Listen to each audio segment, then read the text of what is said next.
So sasa tutaanza na wake up call. Wake up call ni style ya kubuild energy field before tuanze any meeting. It's very important, like to build an energy field and we want to function in throughout this process.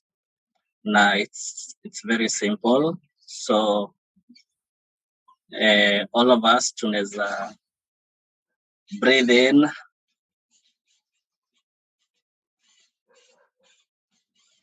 breathe out.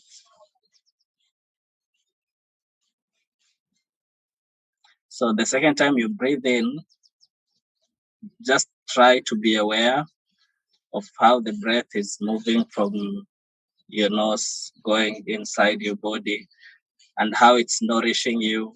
And this awareness of you're alive, this is why you're breathing in. And then when you breathe out, you smile to life because you're alive. So in this moment, again, let's breathe in now, but with the awareness of we are alive. So when you breathe in, you can even say deep inside yourself, like, when I breathe in, I'm alive. When I breathe out, I smile to life. Again, breathe in.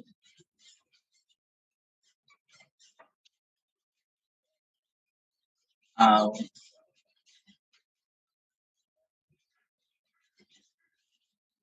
And smile.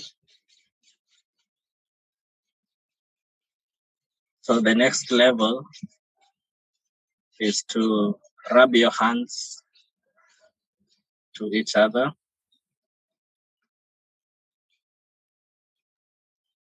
And just be aware of these beautiful hands that God made them specific for you and special for you. You can open and look at them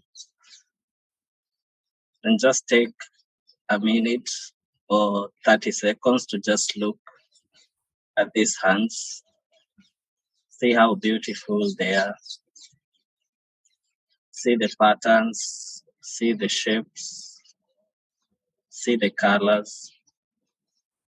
Try to open wide, close, turn it on the other side.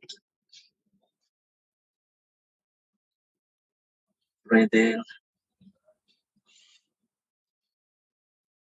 out, look at your hands. And now just go back on a journey and imagine when you are a small kid or when you were born, these hands, they were tiny. And imagine the journey you've taken with your hands from the time you were born until now. Imagine what you've gone through with these hands. All the things you've touched, all the sensation you felt in these hands. And now, just imagine what these hands have done and just imagine what these hands can do in this moment that is now. How much power you have in your hands.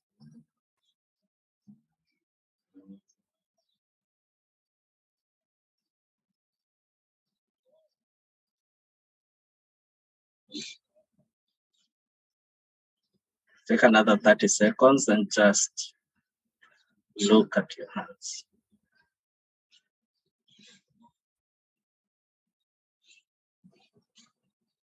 What potential is in these hands? Who else in the world has the same hands as these ones?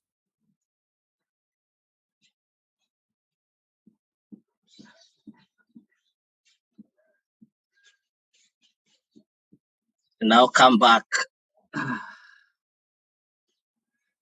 Thank you guys for doing this wake-up call.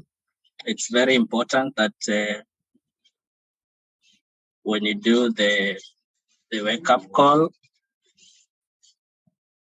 it's really important, like in every meeting that you have anywhere, it's really good to start with the wake-up call to build this energy field.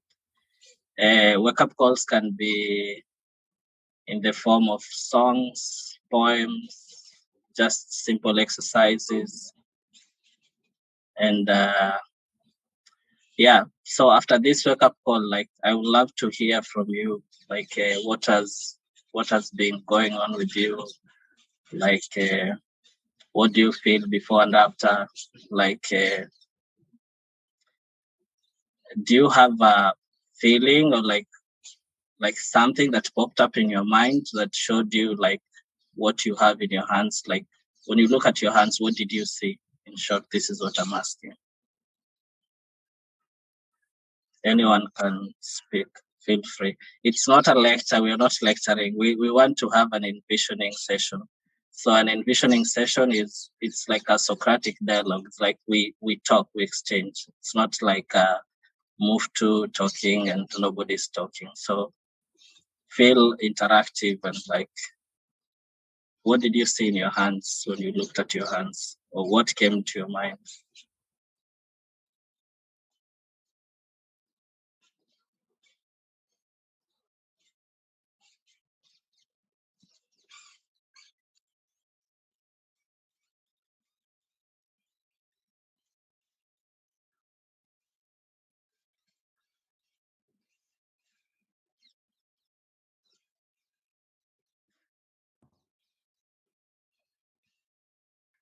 Well, Georgia, we freeze.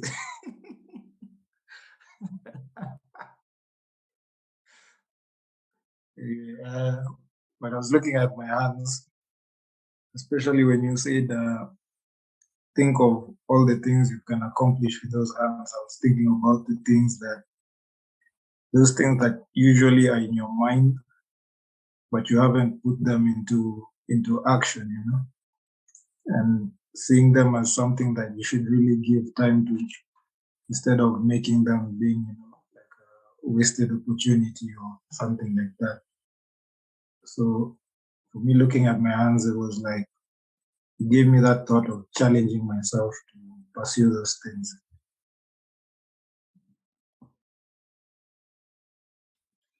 And what did you feel like when you realized like this is what your hands can do, or this is the potential that your hands have?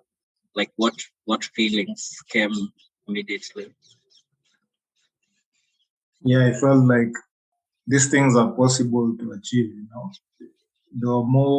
felt like it is more possible to achieve, from that exercise than they were before in my mind.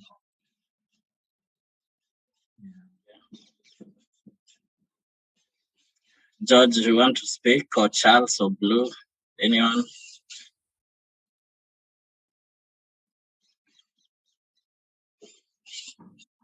Okay, for me, by looking at my hands, I just felt that I've been given good, I cannot say machine, but good things by God. The much work I've done with my hands, the good things I've done, the great work I've done in my hands, and the great work I'm still to do with it. So I've just imagined from afar how these hands have helped me, like bathing, like washing, like doing my daily work, and just have reflected on my life. And there are many things that the hands have helped me to do. So I'm just thankful for the Creator who gave me those hands. Yeah.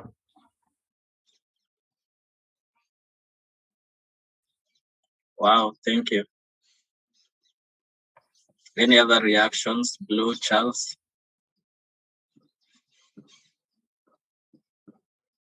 Blue is on the road. Okay, so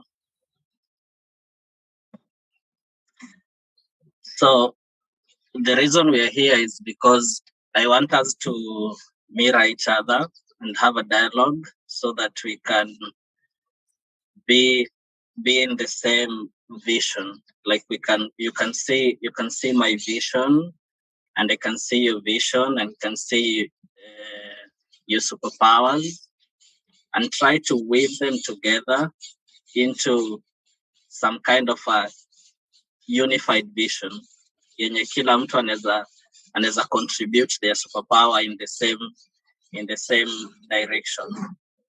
And that's why we are calling it a re-envisioning process, because I'm trying to reconcile all our visions into unity consciousness with infinite diversity. And a good example I can use is the evolution process. Like before, in the beginning of the world, kama we ni believe our Charles Darwin, ama kama ni believe our God, ama kama ni believe our something, there's somewhere that all of these things that in the world they started from. Unaona? And humanity has faced a lot of threats and challenges, just like how the world is going on now, and it was before. There was a time of ice age, there was the time of Big Bang, there was a time, now there's a climate crisis, and now there's another hot age that is coming. But all this time, even in a time of natural selection, humanity have managed to thrive and has managed to evolve over time. And so I'm trying to think like what has kept humanity going through all these processes until now. It's because they collaborated into doing something. There's this one thing that holds all humanity together. And so all of this thing that we're doing now is we are co-creating, and we want to create a co-evolving environment where we can always meet like on Monday and like share from different perspectives. Because what you're going through, George, I don't understand, and I will never understand like the way you understand, you know. So I'm trying to mirror you and fit in your shoe. Same with Charles, same with Blue and Derek and everyone. Unanielewa? So unity consciousness is like the collaboration. Unaelewa what is consciousness? Do you guys understand when I say consciousness? What do you guys understand?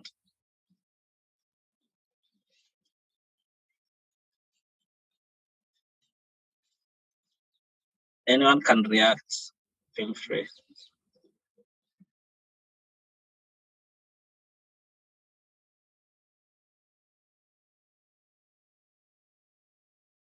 Sema story ya consciousness mnasemaje? Tuiwekaje? Niseme kuweka, tuseme, I don't know how to keep it in Kiswahili. Vile wewe una feel like kuhusu kitu kindani. Vile una feel kuhusu something in your inner way. Vile una feel kuhusu kitu.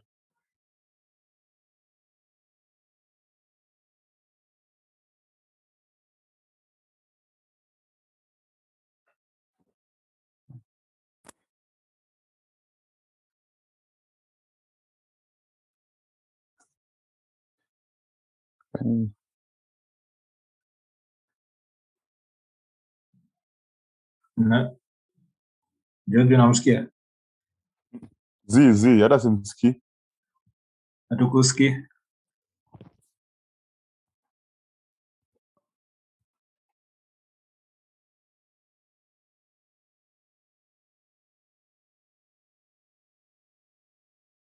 Amemute. Okay, sorry. Nafanya nimeongea yangu yote. Okay, so kitu nilikuwa nasema naweza mira na body yetu. Unaona, let me use our body as a good example. So we have the head, we have the heart, we have all the body organs. We have single cells in our body. Every cell is very unique to the other. But if you follow evolution biology, before we were bacteria living in the sea, and there are a lot of things that happened. Kama when you believe Charles Darwin, it's like the same paradigm, like wanasema like survival for the fittest, this kind of thing. But the way biology or the way humans have evolved in the evolution theory, like the real evolution theory, they evolved through collaboration. Like all the cells zilikuwa kama akili yetu, intestines na hizi parts zingine zilikuwa separate entities, but they realize for them to evolve kupita one stage to another, ama for them to survive on land, they had to come together and form a body. That's why we have like this body, this human body that we have. But this human body imeholdiwa together by different organs that they are not the same. So there's no one day that the head can wake up and start telling the legs, like, you've been walking so much in your life. Like, for example, for me, like for 30 years, you've been walking, and now the head wants to become the legs, and the legs can come back up. It doesn't work like that. Again, the lungs cannot try to become the stomach and say, like, you've been enjoying the digestion and now we can switch. So what we understand is, like, all our body parts, they are different parts, but it is in their best interest to work together for it to keep the harmonious balance of the body.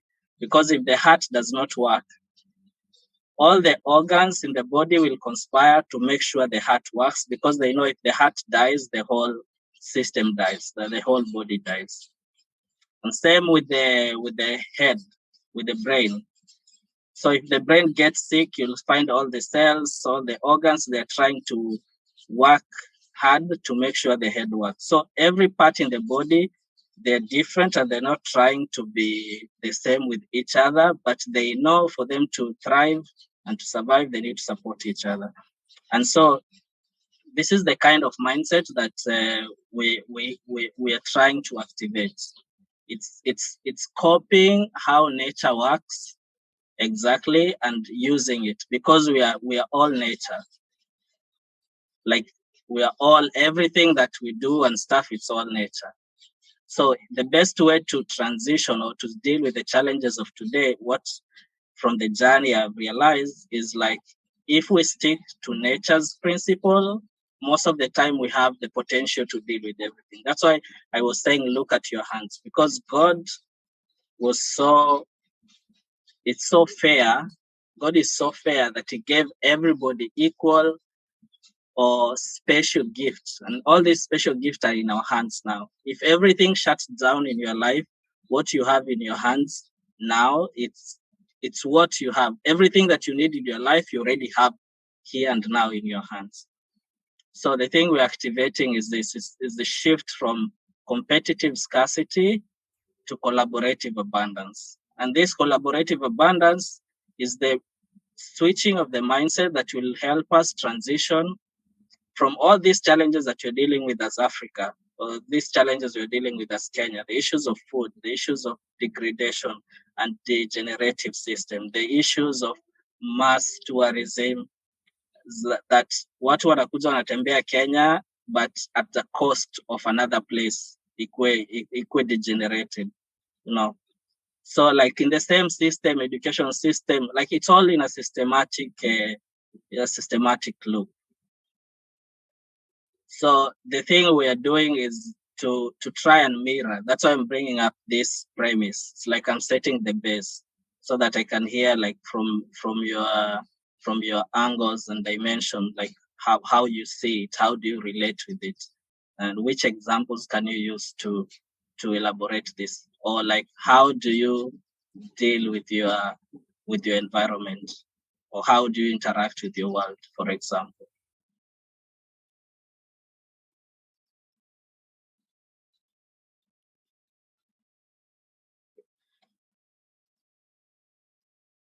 So any reaction, questions, anything that comes up when you hear this and stuff, like, I'm very curious. I really want to we have a discussion around this.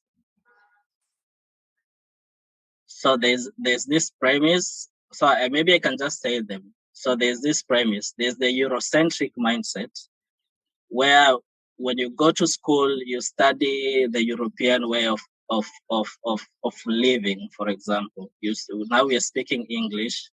You study like everything. Like, we are using money. We never used to use dollar money. Everything is Eurocentric. I don't want to pin in the details of it.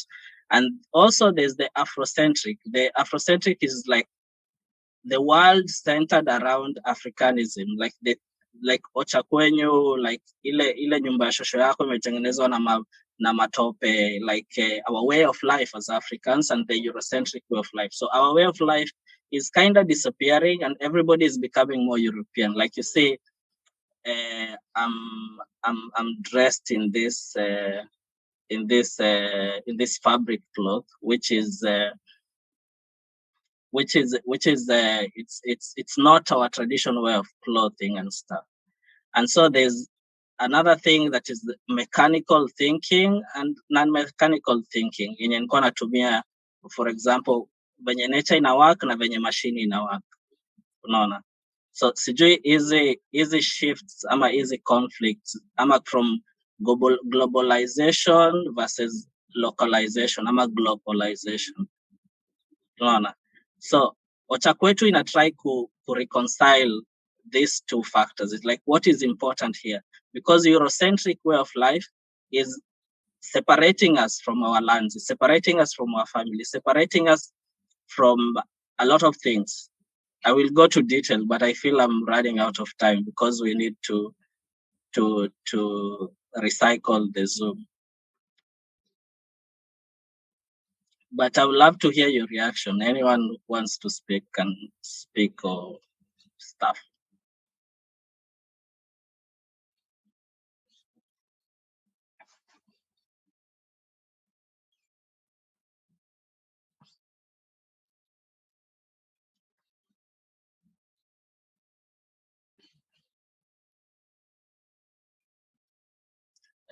Ume mute. Nadhani George unaongea ama something. Not sure. Ama Derek.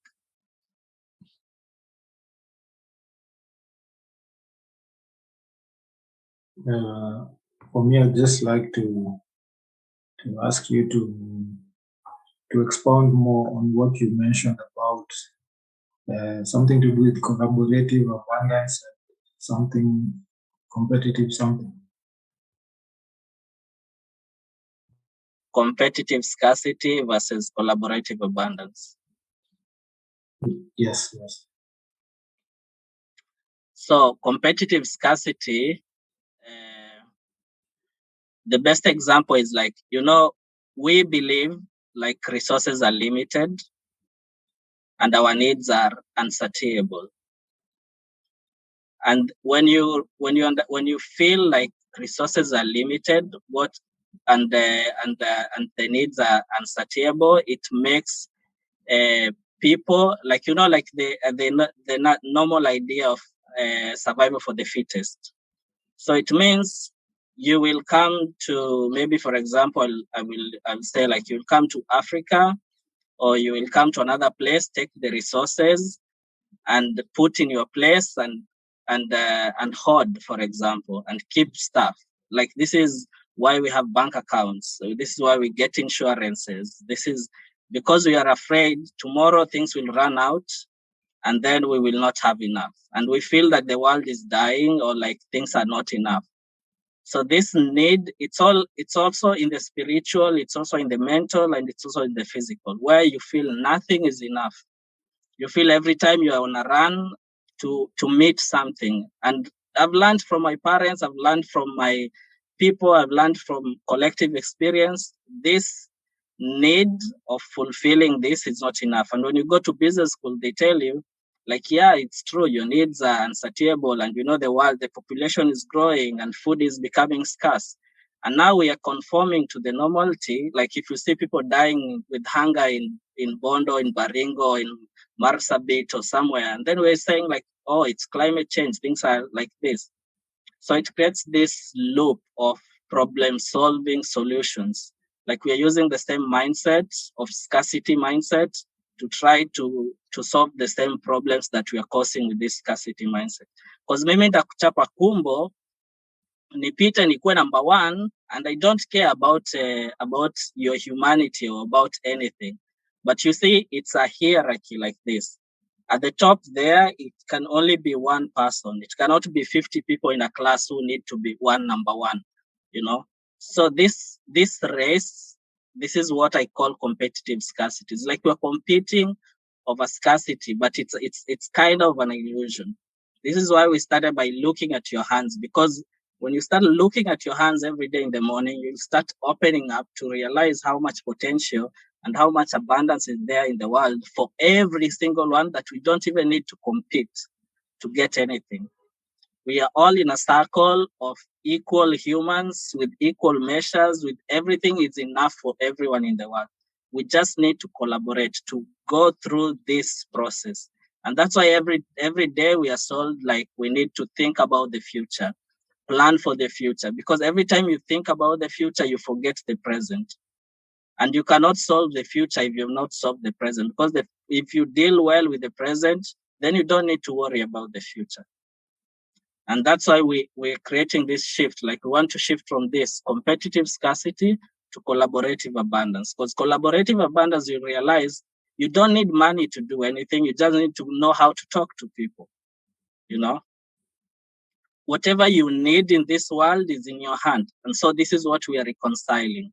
We're activating this. This is the shift. And it's possible, and it's measurable, and it's very evidence-based. And this is the weave. This is the activation. Sijui kama explain vizuri. Explain fit part of that. Mantui, you're welcomed. Thank you. Yeah, so guys, the Zoom is ending in 3 minutes, and ikiisha nitai-renew, like recycle. So tuta check out alafu turudi. But in case you have any question or something, keep asking, and like, let's have a conversation over this. It's really good.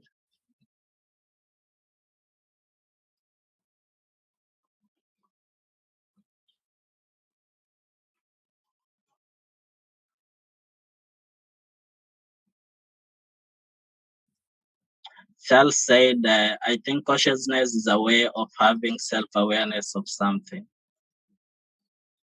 It's really interesting. Yeah, it's also that.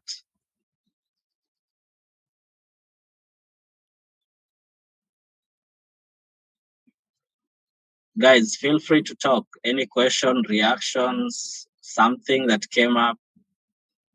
I think I would want to ask your views on climate change and you know, all this, climate change generally, and especially now this argument of, you know, how, okay, maybe I can ask, if this session ends, I'll just continue with the next one. Yeah. But you see now, so climate change and then also development in Africa. So what would the ideal development for Africa look like, in your opinion? Yeah. Wow, it's really interesting. Ideal development for Africa, in my opinion, is very practical in the sense of activating the shift. You know, you cannot invite, I'll maybe use this example. You cannot invite your neighbors to come and develop your home. Or you cannot invite me in your life, and then I become you, and then I need to solve all of your problems. It's not possible, because unajua ile saying inasemanga kiatu inafinya vizuri kwa ule mtu amevaa. I guess hivi ndio inasemwanga, something like this. Yeah, so what we are doing, we are using, I don't like to call it masters because it's an illusion, but it's like we are using other people's way of life to solve our way of life. Because Africa is not Europe. Africa is not America. So Africa need home-based solutions or home-based potential. So we need to see what we have in our hands, and what we have in our hands, it's in our homes.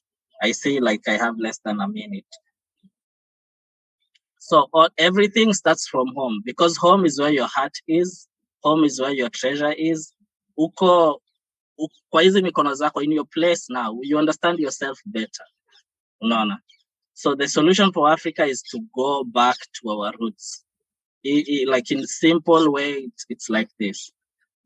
going back to your roots is the solution for Africa, because as long as we keep using other people's tools, it will never work, because they also have their own problems and they need to deal with them every time.